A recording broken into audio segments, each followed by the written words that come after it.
Hi, Blogging Heads viewers. It is Daniel Strauss of Woodruff and Strauss and TPM, and we are back. No more guest bloggers, although we'd like to thank Rebecca and Jim, who at the end bizarrely talked about how they were going to take over the show. Settle down, everyone. Yeah, three big guys. Aim for the king, you best not miss. And today, I have with me not Slate's Betsy Woodruff, but the Daily Beast's Betsy Woodruff, who's the same person. But, congratulations on the new job, Betsy. Yeah. Thank you. I like the background. I like Reagan on one side, Truman on the other. Thank you. Yeah, I was thinking with this new setup that sort of I can, if I'm trying to do any sort of partisan dog whistling, I can sort of go in Republican mode, go in Democrat mode. You can try to do like a balancing thing where you have both of them. I don't know. It's a lot of good options. It's kind of a tell right now which way you'll be leaning during the episode. It's a lot of good options. Yeah, it's good. So I just need to sneak some like triangle or Illuminati signals in, and then we're good. We're good to go. You have two presidents who are revered. I mean, Reagan more so by Republicans and Truman by the Democrats. Behind you, and what a coincidence, because we are neck deep in 2016 campaign season. What a coincidence! How fortuitous! Who saw that coming?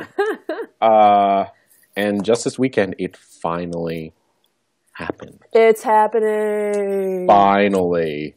Hillary Clinton announced that she's running for president, which is the least surprising bit of news that every editor in every newsroom and every reporter was waiting, like, frantically for.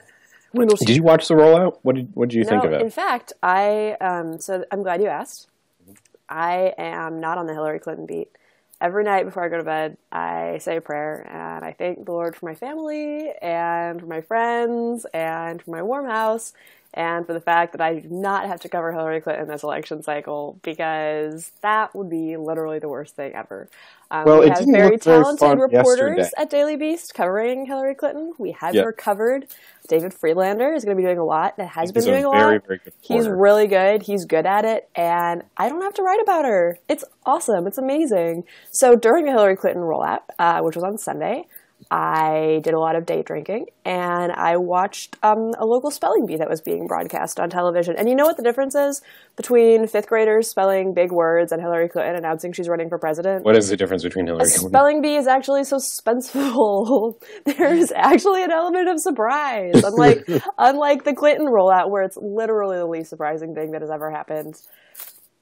I'm just so full of joy and happiness and just like this overwhelming sense of wellness that it is not my job to cover the Clinton rollout. I had, yesterday, and we covered this yesterday. We clipped the video of Hillary doing her first campaign stop in Iowa, and reporters running as the Scooby van drove past, and a former person who used to be a Hillary reporter but now covers other stuff. By choice, by the way. By choice. G chatted me and he was like, this is exactly why I don't want to do this. Or I didn't want to do this, and I'm much happier now. The Washington Free Beacon had a Vine of that clip of reporters running after her with the yakety yak music playing in the background. It's so funny. I watched it like 5 times this morning. It's really funny. I told a source who I was talking to at the time when we posted this, I said, there's no dignity in being a reporter. There's absolutely, completely, 100% none. And she said, yeah, I don't doubt that at all. A press person told me that. Yeah. When flacks are telling you don't have dignity. Yeah, when flacks are telling you there's no dignity. Yikes. Do you think this changes anything? I mean, now that she's... What does it mean? I don't know. What is there to say about this, Betsy? I honestly think sort of usually... So here's what I think about this. Usually stories about how the media is covering something and what are reporters doing. Usually I think this stuff is navel-gazy and boring and not interesting and only of interest if you live in DC or New York and you are a media professional. However, in the case of Hillary, I think the media story is fascinating. Just watching these guys hustle across a field, you know, trying to sprint in their ill-fitting khakis after this like big lumbering ugly black van. It's just like, you know, I can honestly say I've never seen anything like that before. And maybe this is just because I haven't been covering politics for as long as most reporters have, but wow, it was amazing. Yeah. So I think watching like how every single thing Hillary Clinton does for the next year and a half is going to make news, I think that's interesting. I mean, the fact that there was a massive media story when she went to Chipotle, the fact that it was like, oh my God, drop everything. Hillary Clinton went to Chipotle. Wearing sunglasses. Wearing sunglasses. Didn't introduce herself. What did she order? Crap. What did she order? Get somebody on that. Like, we are going to be listening to this and watching this and hearing stories about this for the next, how many months? How many months is it? Is it 16, 15, something like that? I think so. For the next 16 months of our finite, precious time on Spaceship Earth. It's amazing!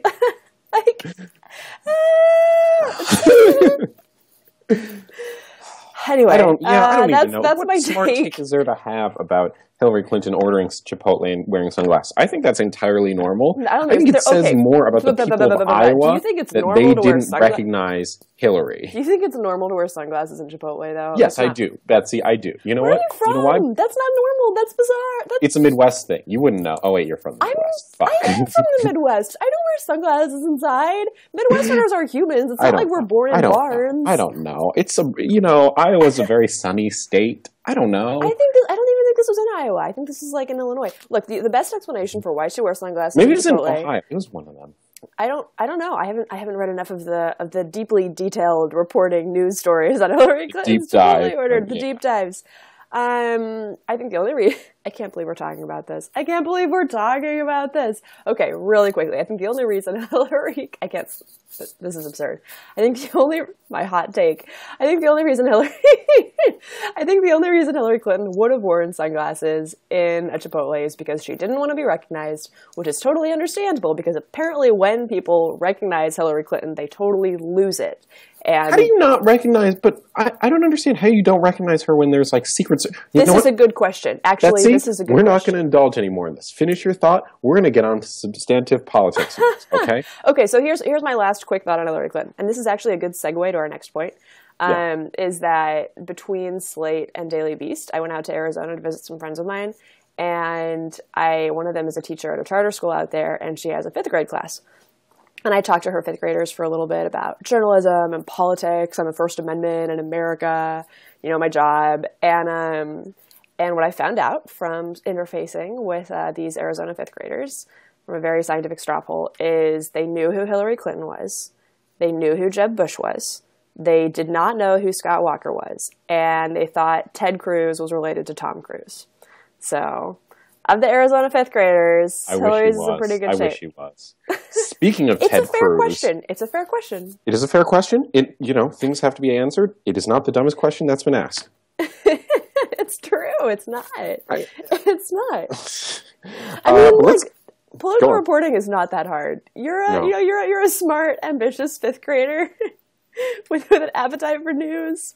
Go for it. Give it a shot, kid. I think wages are actually getting better in reporting right now, which is something for another day. But I was thinking about this morning. Never mind, 5th graders. Don't come for my job. Yeah, wait. Stay away. It's terrible here. That's my money hand sign. Let's get on to substantive news, which you had, and Betsy. I'm just gonna be totally honest here. You had an absolutely phenomenal story on Ted Cruz's sugar daddy. I swear it was open in my tabs for most of the days. I actually did read it twice. It was so good. I was really jealous. And I was jealous partially because it's been something that I had been talking with other people about, not reporting, and Cruz isn't one of my candidates, but and we hit this in a previous episode with Eliana on Woodruff and Strauss.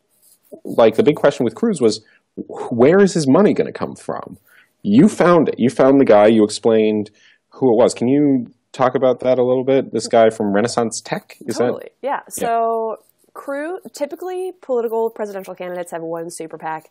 They kind of give the super PAC their thumbs up. The super PAC can take unlimited donations, make unlimited, independent, non-coordinated ad buys supporting this candidate. Well, Cruz has, instead of having one super PAC, he has 4.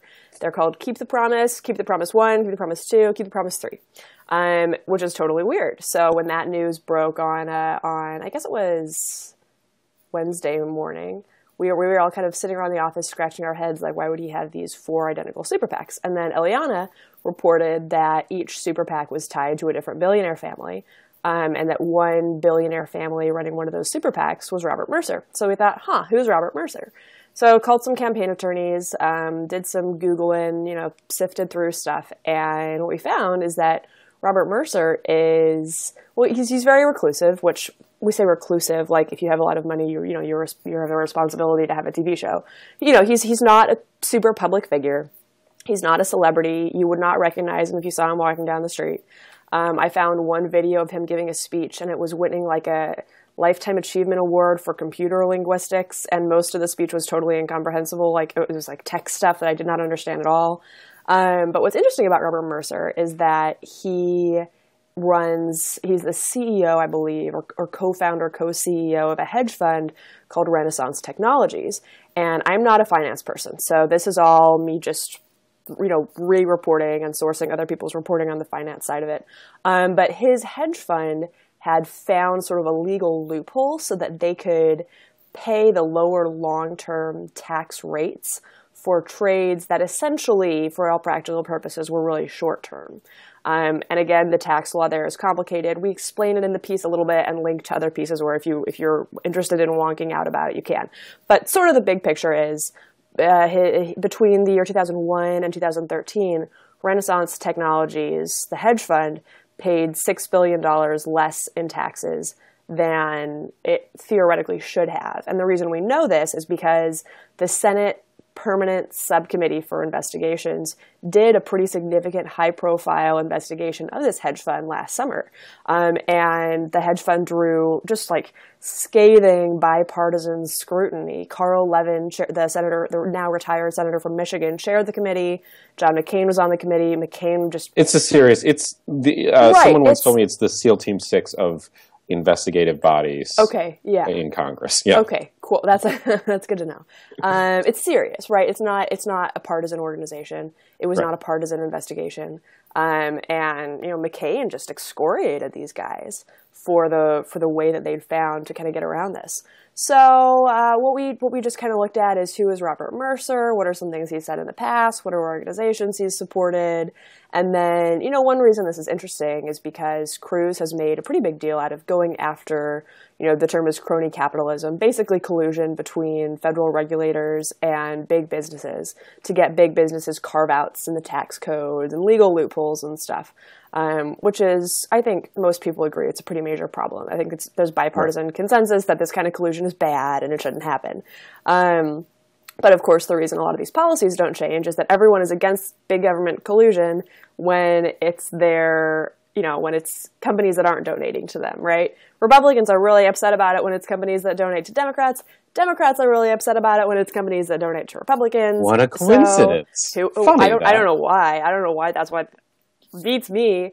The question does this reflect where Senator Cruz is on Wall Street regulation? Is it going to affect his positioning? Is it going to affect his posture? Look, it totally might not. It might not. It is completely plausible that a presidential candidate can take a lot of money from someone with whom he does not agree on all issues. This does not mean Cruz is a bad candidate. This doesn't mean you shouldn't vote for Cruz. This doesn't mean Cruz is doing anything wrong. All it means is, here's Robert Mercer, interesting person, interesting hedge fund, and just sort of a look at him. And Cruz has raised $31 million, or he's reported raising $31 million so far. Which is really impressive. That's a huge deal. Yeah. Yeah. I gotta say, Betsy, about that too, if I can just of all the rollouts, I am actually most impressed with Ted Cruz's. From shallow things, like I kind of like the flame logo for him, the star and the flame it's cool. thing. Yeah, I think the other ones are all kind of ugly, as most campaign logos are. I don't like Hillary's FedEx sign. But I'm continually impressed with everything from, Cruz's decision on Liberty University in Virginia, where at first I was really confused about it, but now it makes sense. He had a bunch of screaming conservative young people around him cheering. when he was polling at like 4% or 5%. He's got a sugar daddy. He's got $31 million. I'm not really quite sure. I mean, I think you explained in the piece that the 4 super PACs allow different big backers to control this, and so they would be involved there. Right. He's got a team, to get a little wonky. Jeff Rowe, I think. Jeff Rowe, yeah. Jeff Rowe is his campaign manager, who is pretty well respected in Republican circles. A little, kind of a little edgy, but definitely not sort of the fringy Tea Party world black market of operatives that I thought, and I think a lot of people thought, Cruz would look to. So far, I'm actually pretty impressed with Ted Cruz's rollout. And you know what else is funny about his rollout, too, is that the news stories that kind of dominated coverage right after his rollout were Ted Cruz is not going to be able to raise money. The billionaire donor community does not like Ted Cruz. Ted Cruz, okay, wacko Tea Partiers might vote for him, but he won't be able to make any money. I mean, there's a Politico headline that was, Ted Cruz is way behind in fundraising. And there's lots of stories saying that. And in retrospect, it's really funny looking at that stuff, because then Cruz is kind of like, drop the mic. $31 million, bitches, what's up? Which, that's a lot of money. That's a lot of money. It's a lot of money real fast. Yep. So I'm actually, And look, the fact that he's raised a lot of money means that could mean that any one donor is going to have less influence on his public policy positions. Perhaps. I think we got to get. But yes, perhaps. I feel like there's a lot to know about Ted Cruz as a candidate for president. Actually, I don't know his positions on a lot of things. He's going to be pressed on things that he hasn't really had to before, and it's. Oh no, you cut out. Are you there? Questions about the shutdown and whether he hates Obamacare. You're still good. Good. So. Can you just say that again? He's going to be pressed on some things. He's going to be pressed on some things that are not related to the shutdown or how much he hates Obamacare. He's going to be pressed on, not just like gay marriage and things where he can take the easy conservative position, but Social Security, which I want to talk about next with Christie. Or, I don't know. I mean, religious freedom laws has been something he's been out in front of lately. But, gun violence in inner cities or workplace, pay equity. And it'll be really interesting because Heidi Cruz is not your average, homemaker. She's not a Stepford wife. No, she's not a Stepford wife at all. She has had her own career. She has struggled, as many, proactive would-be first ladies are. She's always wanted to be involved in her own way. And have her own life and been in the finance and banking community. And she's a really interesting story. I think you could argue she's been more successful in her field than Senator Cruz has in his, arguably. Yeah, at least up until Cruz became a senator. I mean, I think you can say that for a lot of candidates and their wives. From Ann Romney, Mary Kay Huntsman. I don't know. I think they've all been sort of like more on the family side, and Heidi Cruz has sort of balanced it all, which will be fascinating. And their kids are quite young, too. Yeah. So she's had more time pre-children to be in the workforce and sort of be racking up these accomplishments and stuff. So Cruz is going to be an interesting candidate to watch. Okay. We got to go in a second. I want to hit one more topic, which was Christie, who I thought also had a pretty deft sort of move yesterday of reminding everyone that he's still running for president, or he's going to. Until yesterday, I wasn't convinced, where he went to New Hampshire. Yeah, I wasn't. He hadn't been that active. He hadn't been raising, that money. He hadn't been out there. But yesterday in New Hampshire, he went and laid out his plan for Social Security reform and, sort of argued that there needs to be cuts to the program and means testing to entitlement programs to save the long-term viability of it. And basically, one of the key points was he wants to raise the retirement eligibility age. He wants to, by 2 years, he also wants to essentially start a sliding scale for Social Security benefits for income. So $80,000, up to $80,000 in income, you get full benefits. After $80,000, it starts to go down. $200,000, you get no benefits. Social Security, I think Social Security, but I'm consistently wrong, but Social Security I think might be one of the big topics of this campaign cycle, partially because, as TPM previously reported by my former colleague Dylan Scott, He's at National Journal now. That's I love Dylan. That's me. Yeah. House Republicans made this rule change to try and leverage changes to Social Security. On the left, Democrats are pushing for expanding Social Security. Christie, he didn't exactly dominate the news cycle yesterday, but he reinserted himself by having this big speech and laying it out there in New Hampshire. It was very clear that he did this to get attention and to, make a big Christie splash. Sure. And can I ask you a question? Because you obviously have a much better grasp of sort of the progressive id than I do. Christie's basic, or one component of his proposal, that if your income is high, you shouldn't get Social Security benefits, strikes me as kind of like a progressive tax code version of Social Security, right? This idea that, from each as they are able to each as they need, to use very over-the-top rhetoric for this, right? So if you're a progressive or liberal defender of Social Security, and you're defending it because of its importance to the safety net, because of economic equality issues, dyed in the wool from a socially liberal point of view, what is the argument for giving Social Security benefits to people who don't need them, like to people who are wealthy? Right. So there was a really good piece at The Upshot a little while ago that sort of explained this. I'm pretty sure it was by Justin Walfers. I'll make sure we link to it, okay. Which basically argued that government programs, and especially entitlement programs, are poor if they're only for the poor. They only really work if everyone gets them. And the thing about Social Security and Social Security So that's also like an argument for single payer and right. Exactly. But you asked for the liberal. Right. Yeah. And the important thing to keep in mind, which my boss, Josh Marshall, also, I'm just dropping links and names all day, is that Democrats and Republicans have both championed Social Security reform and entitlement reform over the years. Going back to the 90s. Not so much lately, but definitely during the Clinton era, it was something that came up. And, that's the argument right now. Christie, in his speech, cited Jerry Brown in California, who by far is definitely a favorite of Democrats on, similar programs or similar changes to this. But to go back to your question, that's the argument, that everybody should get this, everybody should benefit from this, because you never know what's going to happen. Your income may go away. And the only way to make these programs work and to not make them targets of, fiscal hawks who want to gut everything and think that, that people are using their Social Security money to go on cruises or to buy steaks, a la food stamps. And by the way, you can't use food stamps to some of the arguments on this in Missouri, I think, where you can't use your food stamps to buy a movie ticket or something. And the philosophy on the left is that this is because food stamps is a program that is specifically for the poor.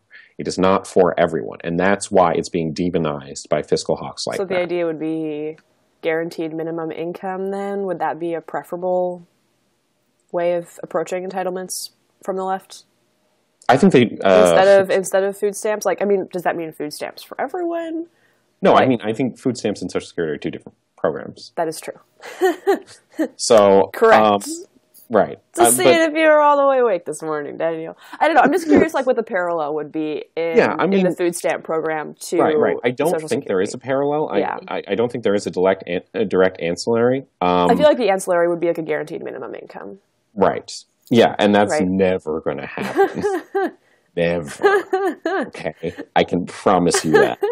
So that's a philosophy for it. It's definitely becoming a litmus test. I think on the left you have progressive groups and candidates arguing for this. Martin O'Malley, I think, is going to be the big one championing it. Others sort of you're starting to see right now sort of the pressure point coalition that's going to try and move Hillary on this and on issues like this. So I like pressure point coalition. That's a good term. I'm trying to. Did you make up that term? That's a good term. I did make up that term. That's good. I like that. Bill de Blasio, who got a lot of attention for not endorsing Hillary right off the bat, which I think is kind of dumb. It's amazing that not immediately. Well, she wasn't even a candidate. Not immediately genuflecting is controversial. Yeah, but the news cycle picked it up because the next 16 months are going to be so fun, Daniel. They're going to be the next 16 months are going to be so fun. Just kidding. I'm going to jump in front of a bus. Yeah, so I think that's that's the philosophy here, and it's going to be interesting to see what happens on the right on this because especially for candidates like Jeb Bush and Marco Rubio, and Rubio's running for president now. We should say that. You can say that, yeah. Come from a state who hail from states where there are a lot of old people who don't want their Social Security to go away, and a lot of wealthy old people who like their Social Security. Yeah. I think it's just going to be a fascinating thing, and I don't think it's going to lay down by party lines. I think, again, going back to Cruz, I think Cruz is in some ways kind of similar to Newt Gingrich, where